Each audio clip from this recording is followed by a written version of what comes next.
Dear student, today we will discuss about the problem of third world. Third world जैसे कि सबसे ही पता है तीसरी दुनिया। यह तीसरी दुनिया का जो कॉन्सेप्ट है यह पहले समझना होगा कि आखिर यह तीसरी दुनिया है क्या और इनके इस तीसरी दुनिया की समस्याएं क्या क्या है। क्योंकि हम जब बात करते हैं प्रॉब्लम ऑफ थर्ड वर्ल्ड की तो सबसे मेन चीज है कि प्रॉब्लम से आने से पहले हम पहले यह जाने कि यह थर्ड वर्ल्ड या तीसरी दुनिया है क्या और इसको कैसे आइडेंटिफाई किया जाता है। तो जब हम बात करते हैं तीसरी दुनिया की तो इसका तात्पर्य यह भी है कि पहली और दूसरी दुनिया भी होगी। तो पहली दुनिया, दूसरी दुनिया और तीसरी दुनिया। तो जब हम दुनिया की बात करते हैं, जबकि हम देखते हैं कि पूरा वर्ल्ड एक है, पूरा विश्व एक है, तो पहली, दूसरी और तीसरी दुनिया का कॉन्सेप्ट कैसे आया? एक्चुअली इंडस्ट्रियलाइजेशन के बाद, इंडस्ट्रियल रिवोल्यूशन जब होता है उसके बाद जो है नए नए इंडस्ट्रीज डेवलप होती हैं। तो नए नए इंडस्ट्री डेवलप होने के बाद जो कैपिटलिस्ट कंट्री थी, जो पूंजीवादी देश थे, उन्होंने अपने आप को तुरंत जो है वह चेंज कर लिया और उन्होंने अपनी इकोनॉमी को, अपनी अर्थव्यवस्था को एग्रीकल्चर बेस से हटा के इंडस्ट्री बेस कर दिया। मतलब उन्होंने इंडस्ट्रियलाइजेशन को, इंडस्ट्रियल रिवोल्यूशन को अपने इकोनॉमिकल ग्रोथ का कारण बनाया, रीजन बनाया। उन्होंने एग्रीकल्चर की जगह पे इंडस्ट्री को ही अपने इकोनॉमिकल डेवलपमेंट का, इकोनॉमिकल ग्रोथ का एक रीजन समझा या बनाया। अब वह देश जिन्होंने इंडस्ट्रियलाइजेशन को अपने यहाँ आधार दिया, अपने डेवलपमेंट का रीजन बनाया, अपने यहाँ बेस दिया, इन लोगों ने इंडस्ट्री के बेस पे क्या किया? अपने आप को जल्दी डेवलप कर लिया। तो वह देश, वह कंट्री जिसको हम डेवलप्ड कंट्री के रूप में जानते हैं, अब यहाँ पे थोड़ा सा आइडियोलॉजिकल डिफरेंस आएगा कि वह देश, वह कंट्री जिसको हम डेवलप्ड कंट्री के रूप में मानते हैं, जानते हैं, और उन लोगों ने जो अपने यहाँ इंडस्ट्रियल रिवोल्यूशन को स्पेस दिया, इंडस्ट्रियल रिवोल्यूशन को इंपॉर्टेंस दी और इंडस्ट्रियल रिवोल्यूशन की बात उन्होंने अपने यहाँ इंडस्ट्रीज डेवलप की,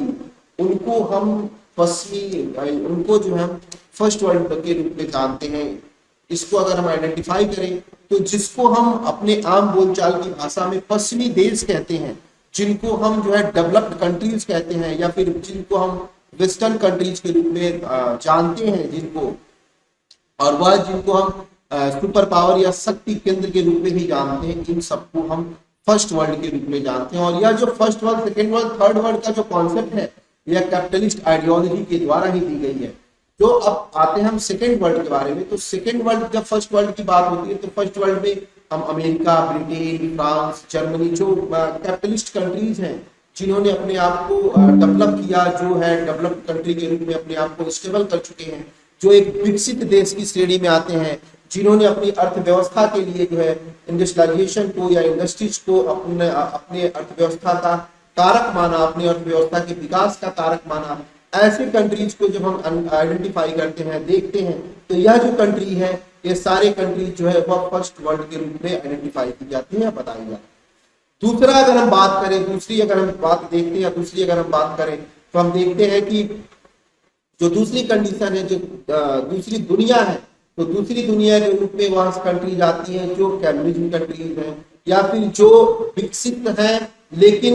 उनका वह जो है बाद में विकसित देशों की श्रेणी में आती है। पहले जो है वह पहली दुनिया वह है जो पहले विकसित हो गए, दूसरी दुनिया वह है जो बाद में विकसित हुए, जिसमें कैपिटलिज्म आइडियोलॉजी के देश भी आते हैं, जैसे रूस है और बाकी जो कैपिटलिज्म आइडियोलॉजी के देश हैं, जिनका इकोनॉमिकल ग्रोथ अच्छा है, जो है एक कह सकते हैं कि सेंटर के पावर के सेंटर भी है और जिनका ग्रोथ भी अच्छा है, जिन्होंने अपना डेवलपमेंट भी बहुत अच्छे तरीके से किया है, वह सारे देश जिनका इंडिविजुअल अस्तित्व जो है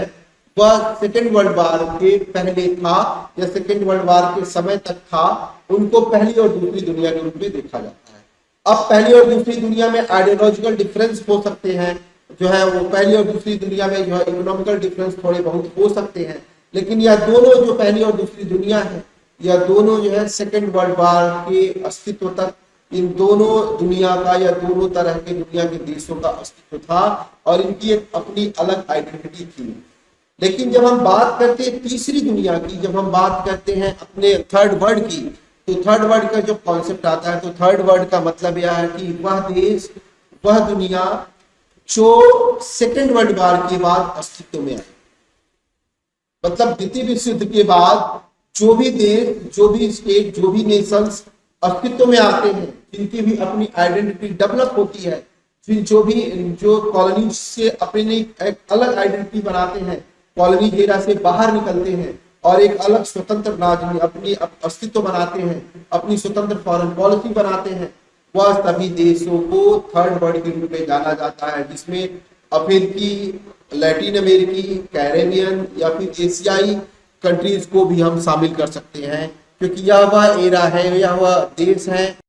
जिन्होंने स्वतंत्र द्वितीय विश्व युद्ध के बाद स्वतंत्रता प्राप्त की, द्वितीय विश्व के बाद जिनका अस्तित्व हुआ, द्वितीय विश्व के बाद जो अस्तित्व में आए,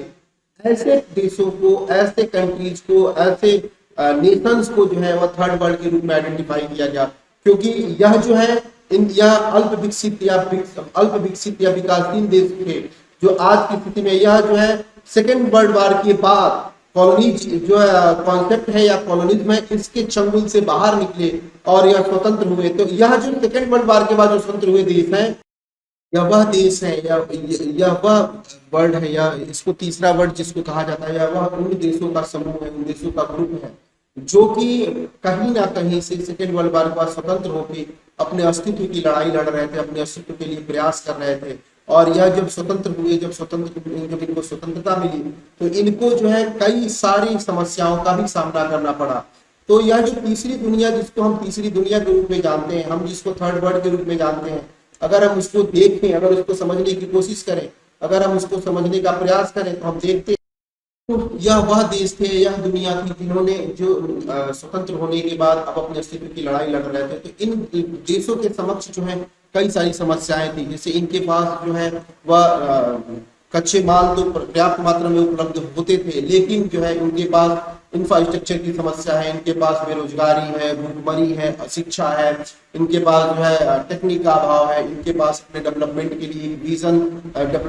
विजन है, लेकिन डेवलपमेंट के लिए उनके प्रोसेस का अभाव है। तो यह सारी जो समस्याएं थी, यह थर्ड वर्ल्ड की एक समस्या के रूप में उभर के सामने आई थी, क्योंकि यह नए नवोदित राज्य थे, नए स्वतंत्र देश थे जो अपने अस्तित्व की लड़ाई लड़ रहे थे, जो अपने अस्तित्व के लिए लड़ रहे थे, और इनको अपनी इन समस्याओं से छुटकारा भी पाना था, अपने को उन जो कॉलोनीज थे या फिर जो उपनिवेशवादी ताकतें थी, शक्तियां थी, जो वह कॉलोनीज पावर थे, उनसे अपने आप को डिफेंड भी करना था, अपने आप को पुनः बचाना भी था। उनको अपने हर कदम को फूंक फूंक के रखना था, अपने हर कदम को इस तरह से रखना था कि किसी भी कीमत पे वह जो है अपने आप को जो है किसी भी कीमत पे वो अपने आप को पुनः उस जो है कहा जा सकता है कि उस पराधीनता पे या फिर वो गुलामी के कॉन्सेप्ट से बाहर रहे। इसलिए वह हर संभव कोशिश करते थे, कि हर संभव उनका प्रयास था, हर संभव उनकी कोशिश थी कि वह जो है किसी भी तरह फिर पुनः दोबारा जो है इन जो हमारे जो शासक थे, जो इम्पीरियलिज्म के शोषक देश थे, वह जो इम्पीरियलिज्म की शक्तियां थी, जो साम्राज्यवादी ताकतें थी, शक्तियां थी, उनके चंगुल से बाहर रहे। उसके साथ ही साथ उनको अपने खुद के अंदर, अपने देश के अंदर उत्पन्न हुई समस्याओं को भी सुलझाना था। अपने खुद के अंदर जो समस्याएं, उनके देश में जो समस्याएं थी, उनके राज्य में जो समस्याएं थी, उनका भी समुचित निवारण करना था। अपनी जनता का, अपनी पब्लिक को भी सिक्योरिटी प्रोवाइड करानी थी, अपनी पब्लिक की भी सुरक्षा उपलब्ध करानी थी, साथ ही साथ बीमारियों से, भूखमरी से, अशिक्षा से और तमाम तरह की जो सामाजिक जो संरचनाओं को लेके जो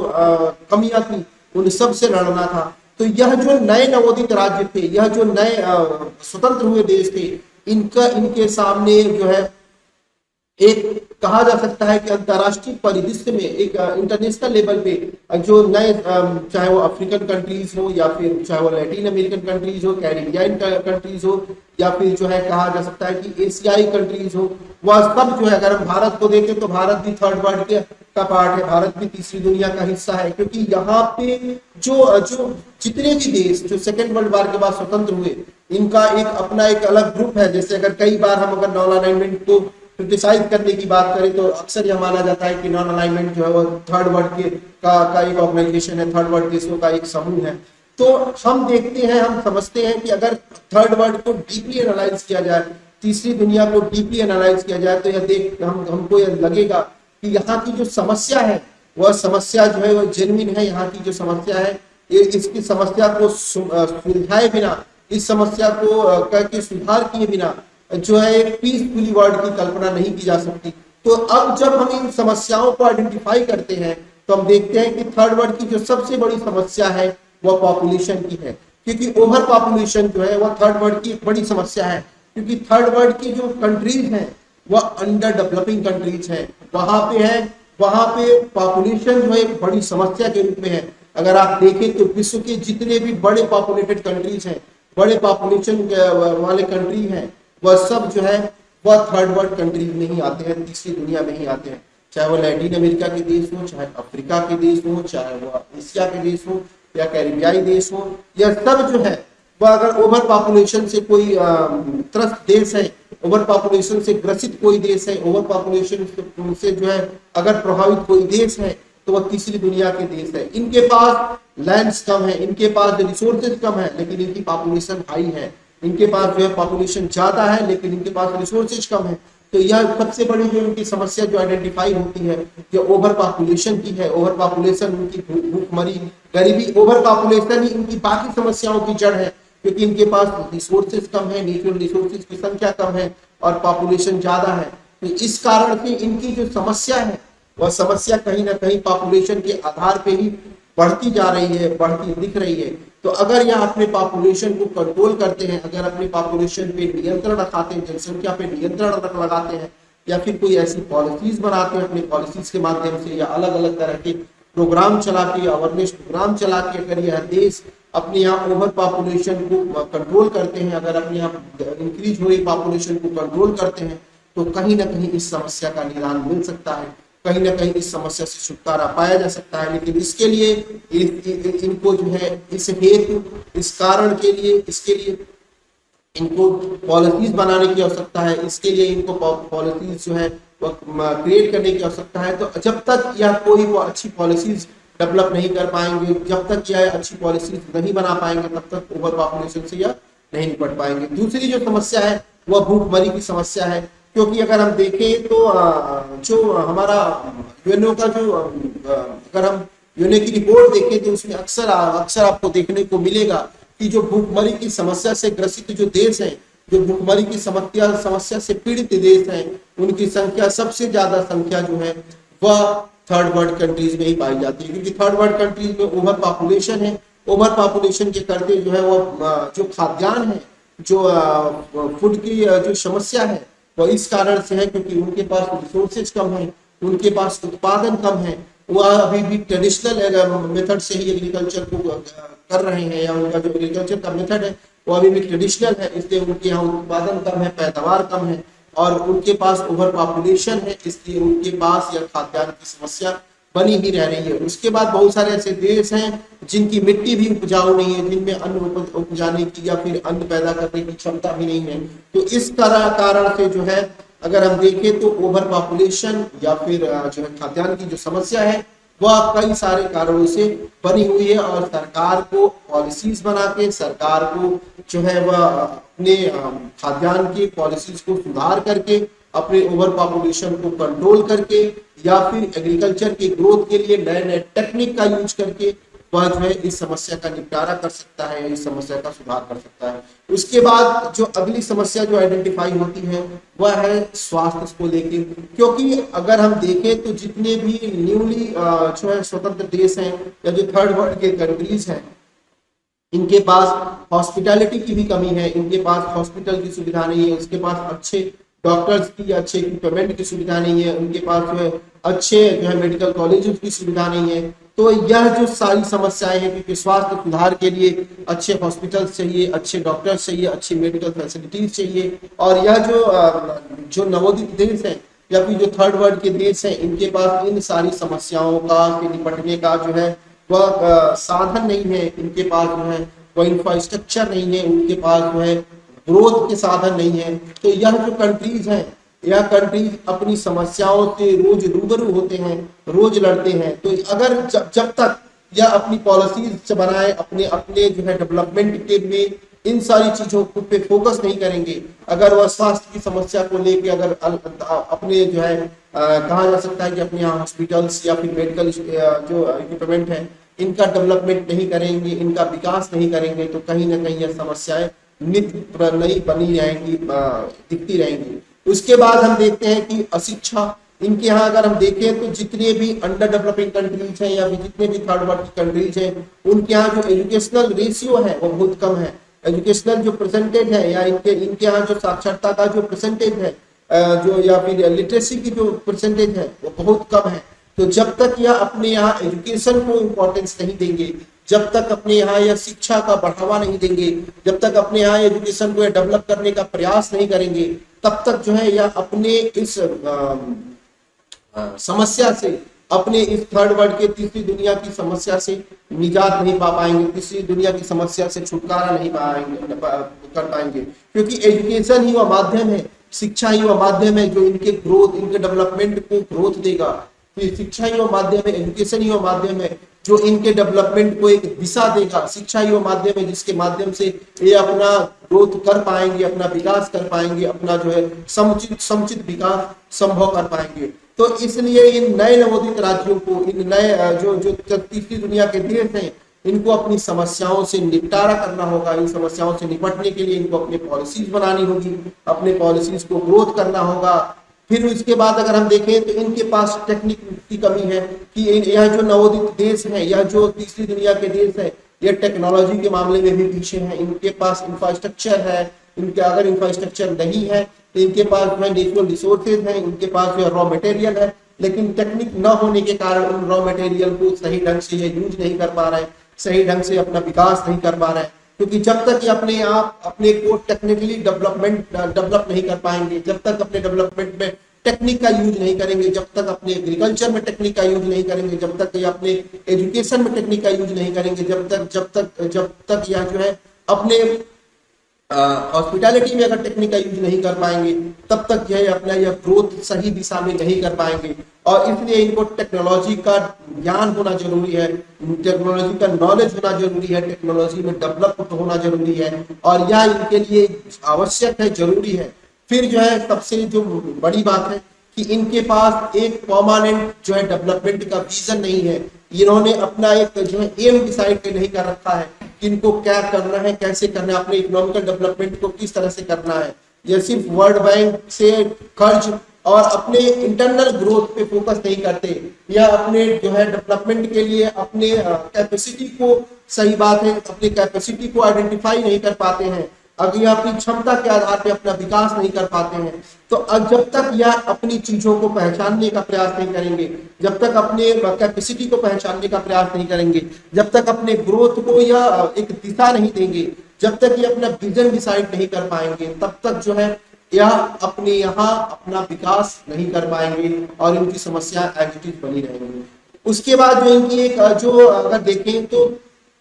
इनकी जो समस्या आइडेंटिफाई होती है वो यह है कि यह जो है अपने पॉलिटिकल स्ट्रक्चर को लेकर के भी अब तक श्योर नहीं हो पाए हैं। क्योंकि बहुत सारे ऐसे तीसरी दुनिया के देश हैं जिनके यहाँ अभी भी डेमोक्रेसी के साथ साथ जो है वह अलग तरह की, जैसे मिलिट्री रूल या फिर डिक्टेटरशिप या अलग तरह की जो सिस्टम डेवलप हो जाते हैं, या इन्होंने अपने यहाँ एक पॉलिटिकल कल्चर जो है, एक व्यवस्थित या सिस्टमेटिक पॉलिटिकल कल्चर डेवलप नहीं किया है। क्योंकि जब तक पॉलिटिकल कल्चर डेवलप नहीं होगा तब तक एक जो है कहा जा सकता है कि एक जो है वैल्यूफुल गवर्नमेंट जो है वो स्टेबल नहीं होगी, और जब तक वैल्यूफुल गवर्नमेंट स्टेबल नहीं होगी तब तक जो है उसका कोई एक सिस्टमेटिक विजन डिसाइड नहीं होगा। क्योंकि सिस्टमेटिक विजन को डिसाइड करने के लिए, एक अपना एम डिसाइड करने के लिए, एक अपने ग्रोथ की दिशा डिसाइड करने के लिए, अपने जो है डेवलपमेंट को एक रूप देने के लिए, अपने देश के एकीकरण के लिए, अपनी समस्याओं के निजात पाने के लिए, अपनी समस्याओं को खत्म करने के लिए यह जरूरी है कि जो रूलर्स हैं, जो शासक हैं, वह जो है वह पॉलिटिकली, उनका जो पॉलिटिकल कल्चर हो वह उस देश से सीखा हुआ हो, उस देश से जुड़ा हुआ हो। और जब तक स्टेबल गवर्नमेंट नहीं आएगी उनके पास, जब तक वो अपने पॉलिटिकल स्ट्रक्चर को सही ढंग से व्यवस्थित नहीं कर पाएंगे, तब तक जो है वो अपने डेवलपमेंट को एक नई दिशा नहीं दे पाएंगे। क्योंकि सरकार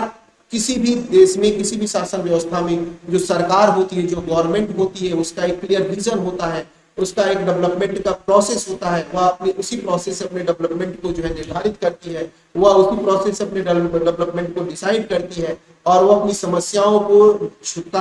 से छुटकारा पाने का, समस्याओं से निजात पाने का हर संभव कोशिश करती है, और वह प्रयास करती है कि कैसे भी करके हम अपने देश की यह समस्याओं को खत्म कर पाए। तो जब हम थर्ड वर्ल्ड की समस्याओं को आइडेंटिफाई करते हैं, हमें दिखाई देता है कि इन सारी समस्याओं की जो जड़ है वह व्यवस्थित और सिस्टमैटिक डेवलपमेंट न हो पाना है, क्योंकि अशिक्षा से लेकर अशिक्षा, बीमारी, भूखमरी, ओवर पॉपुलेशन, या सारी चीजों का, सारी समस्याओं का जड़ जो है वह सिर्फ और सिर्फ अगर देखें तो इनके पास एक विजन की कमी है, इनके पास जो है एक स्टेबल गवर्नमेंट की कमी है, इनके पास जो है एक समुचित जो है टेक्निक की कमी है, इनके पास जो है इंफ्रास्ट्रक्चर या इंडस्ट्री की कमी है, और इनके पास जो है वह स्वास्थ्य सुविधाओं की कमी है, और जिसको जो है बिना यह कहा जा सकता है कि बिना सही दिशा में निर्देशित किए, बिना सही दिशा में व्यवस्थित किए हम जो है इसका डेवलपमेंट नहीं कर सकते, इसका विकास नहीं कर सकते।